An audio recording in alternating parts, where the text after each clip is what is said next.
House probe. COA flags 164 million in VP Sara Duterte's 2023 confidential expenses. Paano na yan, mga didilis? Kasi yung 73 million na notice of disallowance, party ng 125 million na confidential fund.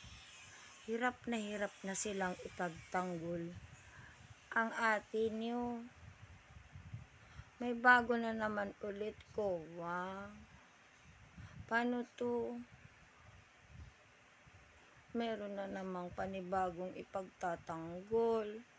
Hindi pa nga halos nakamove on doon sa 180 days na iniisip nila mabago pa. Yung notice of disallowance na yon.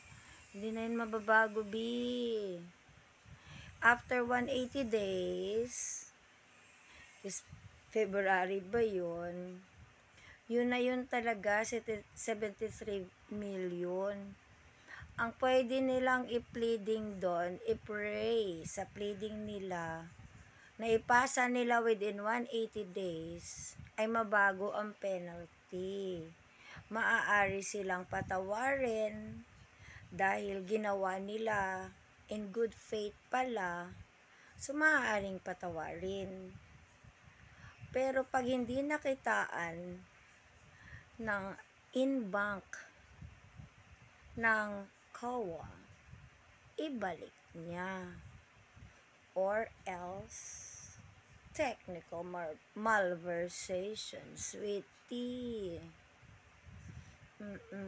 But again, the notice of disallowance, which is 73 million, that is part of 125 million, will subsist in perpetuity.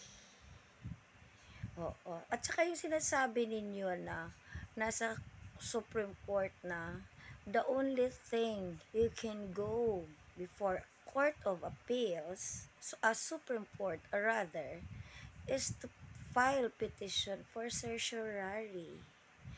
Bingani Miriam Santiago, petition for certiorari.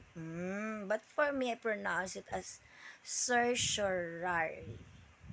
You can only file petition for certiorari, but the notice of disallowed amount will subsist in perpetuity.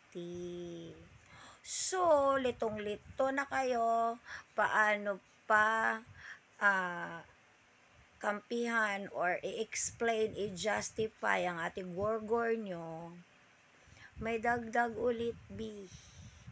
2023 naman ito. Dahil yung nauna na 125 million, na 73 na lang ang disallowed, 73 million, yon 2022 yun. Nako. Lahat na lang talaga. Diyos me, kaya pa ba? Tigor, Sara na walang H, pero may letter D. Dukot. Goodbye.